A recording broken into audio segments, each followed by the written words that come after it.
दोस्तों नमस्कार। एक मुहावरा कहा जाता है कि मरा हुआ हाथी भी 1.25 लाख का होता है, लेकिन ये भी हाथी तो जिंदा है।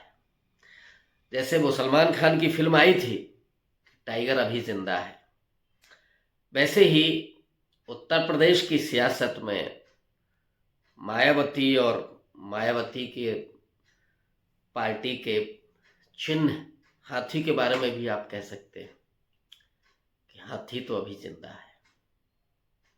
उसकी क्या कीमत होगी?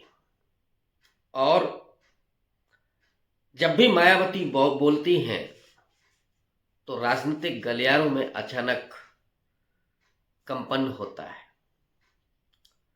बहुत नाप तौल पर बोलती हैं, हमेशा लिखा हुआ बोलती हैं ताकि कोई मिस इंटरप्रिटेशन ना कर सके। ये लंबे समय से उन्होंने रणनीति अपना रखी है। मायावती के बारे में आजकल बहुत सारी बातें होती हैं, डरी हुई हैं वो, या मायावती तो बीजेपी से मिल गई हैं, बीएसपी तो बीजेपी की बी टीम है। मेरी बहुत सारी असहमतियां हैं मायावती की राजनीति के साथ। मसलन सबसे बड़ी असहमति तो यही है कि जो पार्टी आंदोलन से शुरू हुई उसने आंदोलन करना ही छोड़ दिया। मायावती ने सत्ता मिलने के बाद जैसे संघर्ष को तिलांजलि दे दी। एक बड़ा सवाल मायावती पर है, लेकिन वो उतने ही कुशल रणनीतिक हैं, ये मैं बात बार बार कहता रहा। और कई बार वो अपनी बातों में बहुत कुछ संदेश दे जाती हैं, बहुत संकेत कर जाती हैं। अभी 2 दिन पहले जो उन्होंने एक बयान जारी किया एएनआई और पीटीआई को बुला करके, मायावती की आज भी शान में कोई गुस्ताखी नहीं कर सकता। ये शैली उन्होंने आज भी बरकरार रखी है कि वो किसी बड़े मीडिया हाउस को नहीं बुलाती। न कहीं आपने देखा होगा कि मीडिया के किसी कार्यक्रम में जाए, ये मायावती लंबे समय से छोड़ चुकी हैं। तो इन 2 चैनलों को बुला करके उन्होंने अपनी बात रखी और उसमें उन्होंने ढेर सारी बातें की। राम मंदिर और बाबरी मस्जिद जो नई बननी है उसको लेकर के भी उन्होंने कहा कि हमारा कोई एतराज़ नहीं है, हम सभी धर्मों का सम्मान करते हैं, धर्मनिरपेक्षता में हमारा पूरा भरोसा है। आगामी लोकसभा चुनाव को लेकर के भी उन्होंने टिप्पणी की।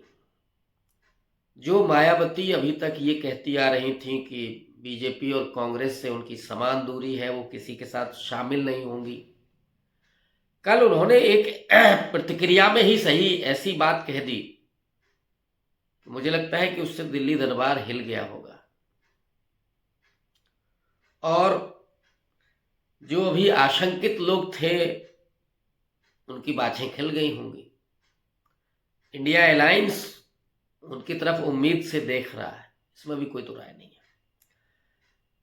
लेकिन मायावती ने हवाला दिया रामगोपाल यादव के उस वक्तव्य का, जो उन्होंने पूछा कि भाई इंडिया अलायंस में समाजवादी पार्टी और कांग्रेस है उत्तर प्रदेश में और उनके सहयोगी हैं, लेकिन आप बैकडोर से मायावती से बात कर रहे हैं, ये नहीं चलेगा। मायावती ने इसका जवाब बाकायदा नाम लेकर कहा पार्टी का। समाजवादी पार्टी ऐसे राजनीतिक दल के बारे में क्यों बात कर रही है जो उसमें शामिल भी नहीं है, तो आप हमको क्यों लेके आ रहे हैं? इसी में उनकी महत्ता भी शामिल है कि अगर कांग्रेस को यह कहा जा रहा है कि आप बैकडोर से क्यों बात कर रहे हैं, कहीं समाजवादी पार्टी की बेचैनी भी हो सकती है। लेकिन अब बहुत सारी कॉन्स्पिरेसी थ्योरी भी चल रही है, मैं उसकी तरफ नहीं जाऊंगा क्योंकि मैं पुख्ता तौर पर उसके बारे में नहीं कह सकता कि असल में रामगोपाल यादव ने क्यों ये बात कही और किसके इशारे पर कही वगैरह वगैरह। एक कॉन्स्पिरेसी थ्योरी ये काम कर रही है, मैं उसके बारे में बता देता हूँ। हालांकि मेरी कोई गारंटी नहीं है कि वो सही है कि नहीं है, कि साहब ऊपर से निर्देश मिल रहा है कि सपा और बासपा अलग अलग चुनाव लड़े, वो एक नहीं हो, वरना ईडी सीबीआई के लिए तैयार रहें आप। तो आप अगर चैन से रहना चाहते हैं, ईडी का सामना नहीं करना चाहते हैं, तो आप लोग अलग अलग लड़ें। क्या ये बात रामगोपाल यादव ने इसलिए कही थी? खैर, मैं इस कॉन्स्पिरेसी थ्योरी में नहीं जाता हूँ, लेकिन रामगोपाल यादव के मैं एक इस बयान को एक दूसरे संदर्भ में लेता हूँ, जो मेरा जिससे जुड़ाव है, जिसके बारे में मैं जानता हूँ। अचानक जो तलखियां हैं समाजवादी पार्टी की, उसके पीछे की एक पृष्ठभूमि है।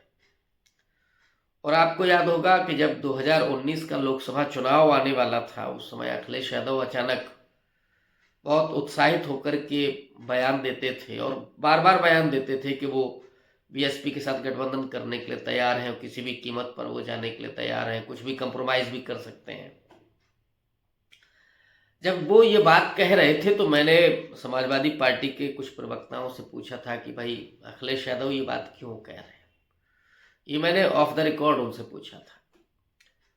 मैंने उनको ये सलाह भी दी थी कि ये बात वो नहीं करें, बल्कि जो आप लोग हैं वो करें तो ज़्यादा बेहतर होगा, क्योंकि मायावती की राजनीति को अखिलेश यादव जानते नहीं है ठीक से। हालांकि वो प्रवक्ता हैं, उनकी क्या हैसियत है कि वो अखिलेश यादव को ये सब बताएंगे। और हुआ यही कि जब मायावती ने हाथ बढ़ाया अखिलेश यादव के उस पूरे भाव पर, और अखिलेश यादव गए, उनके घर गए, उनका सम्मान किया, फिर मायावती ने भी दिल खोल करके वो जो मुकदमे थे उनको वापस लिया। तो ऐसा नहीं है कि मायावती की तरफ से वो ईमानदारी नहीं दिखाई पड़ रही थी। डिम्पल यादव ने मंच पर पैर छुए मायावती के, वो सम्मान प्रदर्शित किया। तो दोनों ही तरफ से कहीं ना कहीं चल रही थी। लेकिन राजनीति एक ऐसी विषात है कि जिस पर दोस्त और दुश्मन में कोई फर्क नहीं किया जाता है।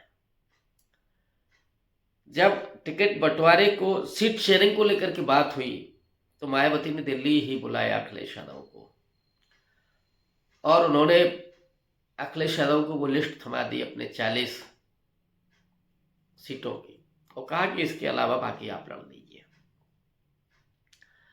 और मैं बहुत पुख्ता तौर पर ये बात कह रहा हूँ, क्योंकि उस मीटिंग में जो लोग शामिल थे उन्होंने उसी समय मुझे फ़ोन करके ही बात बताई थी। अखिलेश यादव झल्लाते हुए बाहर निकले और उन्होंने अपने सिपाही सालारों से कहा कि ये तो बड़ी गलती हो गई है, लेकिन आगे अब हम ऐसा नहीं करेंगे। तो उन 40 सीटों पर उन्होंने चुनाव लड़ा जो मायावती ने उनको दी थी, और जिसमें अधिकांश सीटें ऐसी थी जो मुश्किल सीटें थी, एक तरह से शहरी सीटें जैसे बीजेपी की मानी जाती हैं। कई ऐसी सीटें थी आसान, जहाँ पे बीएसपी का कैंडिडेट लड़ रहा था। तो नतीजा जो आया वो 10 सीटों पर बीएसपी चुनाव जीती, 5 सीटों पर अखिलेश यादव विजयी हुए।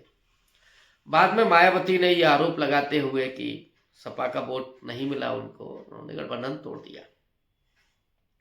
अब मैं ये भी नहीं जानता कि वास्तव में वोट मिला था कि नहीं मिला था, तो इसलिए मैं उसके फिर में नहीं पड़ता हूँ।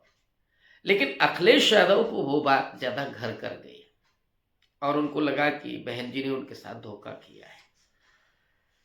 लेकिन मैं फिर कहूँगा कि वो मरा हुआ हाथी 1.25 लाख का होता है, ये तो अभी जिंदा है, टाइगर अभी जिंदा है। अखिलेश यादव फिर वो गलती करने जा रहे हैं। अगर रामगोपाल यादव का जो बयान है, मैं अगर उसी के संदर्भ में कहूँ, बहुत सारे समाजवादी पार्टी के समर्थक होंगे जो इस बात को लेकर के मुझ पर गुस्सा होंगे, गालियां भी लिखेंगे, कुछ भी करेंगे।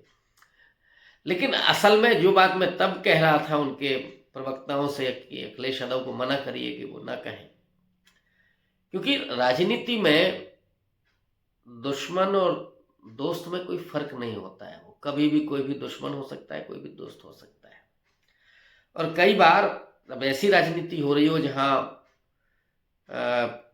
मरने और बचने की केवल बात हो, कि एक तरफ ऐसी सत्ता है जो आपको ख़त्म करने पर आमादा है, और उस वक्त मतलब जिसको मैं एक मुहावरे में कहूँ कि जब बाढ़ आती है तो एक ही बहते हुए किसी सहारे पर वो प्रजातियां भी एक साथ हो जाती हैं जो एक दूसरे की शत्रु होती हैं। तो कोई हर्जा नहीं है, मैं तो सिर्फ राजनीति की बात कर रहा हूँ। वो नहीं करना चाहिए, और इस समय ज़रूरत है, और ज़रूरत वो क्यों है। और इस बयान में जो मायावती ने आगे जोड़ा, उन्होंने ये कहा कि कोई बात नहीं करनी चाहिए जो उस राजनीतिक गठबंधन में शामिल नहीं है। और फिर उन्होंने उसमें जो वाक्य जोड़ा उससे दिल्ली दरबार की हालत खराब हो गई। गुजराती लॉबी हो सकता है कि उस रात सो ना पाई हो कि अब कैसे मैनेज किया जाए। उन्होंने कहा कि कोई भी कभी भी काम आ सकता है, कब क्या जरूरत पड़ जाए, किसकी जरूरत पड़ जाए, इसलिए ऐसा कहना ठीक नहीं है। ये वही संकेत है जिसके बारे में मैं पिछले साल भर से कह रहा हूं कि मायावती विपक्षी एकता में आएंगी। जब इंडिया अलायंस बन गया तब भी मैं कह रहा था कि इंडिया अलायंस में वो देर सवेर आएंगी और उस वक्त तो जरूर आएंगी जब आचार संहिता लग जाएगी। और इस संकेत को अगर इंडिया अलायंस पढ़ रहा होगा तो वो समझ सकता है। और मायावती को लाने के एक दो और कारण मौजूद हैं। एक तो सोनिया गांधी और दूसरे नीतीश कुमार, जो उनकी महत्ता को भी जानते हैं और उनको लाने का प्रभाव भी डाल सकते हैं। सोनिया गांधी वो है जिन्होंने 2019 के लोकसभा चुनाव के पहले मायावती को जो सम्मान दिया था बेंगलुरु के मंच पर, बहुत स्नेह दिया था उनके सिर को अपने कंधे पर लेकर के और आगे करके। मायावती वो शख्सियत नहीं है। जब अमेरिका में ओबामा राष्ट्रपति बने थे उसी समय ये बात उठने लगी थी कि अब अमेरिका में जब राष्ट्रपति ब्लैक हो गया तो क्या भारत में भी एक दलित पीएम होगा। और उस समय मायावती का नाम बड़ा सुर्खियों में था। मायावती ने वो बाजी खुद से हार दी। मैं अगर ये कहूं तो गलत नहीं होगा। आज अगर खड़गे जी का नाम आ रहा है, नाम तो मायावती का होना चाहिए था, लेकिन ये दाव उन्होंने खुद खो दिया। तो मायावती ने ये जो संकेत दिया कि कोई भी कभी भी काम आ सकता है, उससे बीजेपी की चूल्हें हिल गई होंगी। क्योंकि अगर बीएसपी गठबंधन में आती है तो उसके अगर आप अंकगणित को ही देखें, लोकसभा में 49.98% वोट मिला था बीजेपी को, और सपा और बासपा एक साथ मिलकर के चुनाव लड़ी थी तब भी 11% वोट उसका कम था। दोनों का वोट उससे कम था। कांग्रेस को भी अगर इसमें हम जोड़ दें तो भी 5% कम रह जाता है। लेकिन अब ये 5 साल गुजर गए हैं, इनके अपने मायने हैं। इससे ये 5% की भरपाई हो सकती है। यानी मायावती अगर इस गठबंधन में साथ आ जाती हैं तो बीजेपी को 64 से कम 20 सीटें कम करने में कामयाब हो सकता है एनडीए। अगर आप थोड़ा सा और देखें, जो विधानसभा का वोट शेयर है 2022 का, तो उसमें बीजेपी को जो वोट मिला उस वोट के बाद 43.8% बीजेपी का है, तो समाजवादी पार्टी का 36.6% है। और बीएसपी उस समय भी 12.9%, यानी करीब करीब 13% थी पिछले विधानसभा में, एक सीट ही थी। कांग्रेस को तो बहुत कम वोट मिला था 2.33, और उसके कारण दूसरे थे। इसको कांग्रेस के जनाधार के रूप में ना देखा जाए, दरअसल एक तरफा एंटी वोट जा रहा था बीजेपी का। तो बीएसपी के पास अभी भी 13% वोट है। और अगर ये वोट जुड़ता है इंडिया अलायंस के साथ और माहौल बनेगा मायावती के आने के बाद, और मायावती पर हमला करने की हिम्मत में आज भी किसी की नहीं समझता। अब आप इसे मेरा बड़बोलापन कहें, जो भी कहें, लेकिन मायावती की आज भी वही हैसियत है। भले ही उनके प्रति लोगों का विश्वास कम हुआ है, लेकिन कद उनका अभी भी बरकरार है। भले ही राजनीतिक हैसियत उनकी कम हुई हो, लेकिन एक भाव का जो लेवल होता है, मायावती अगर आज भी सड़क पर आती हैं तो अच्छों को हिम्मत नहीं होगी कि वो लोगों को संभाल पाए। ये असर जो होगा वो बीजेपी की चूल्हे हिलाने के लिए पर्याप्त होगा। और इसीलिए मुश्किल में है बीजेपी कि कहीं बीएसपी इंडिया अलायंस के साथ ना आ जाए। बहुत शुक्रिया।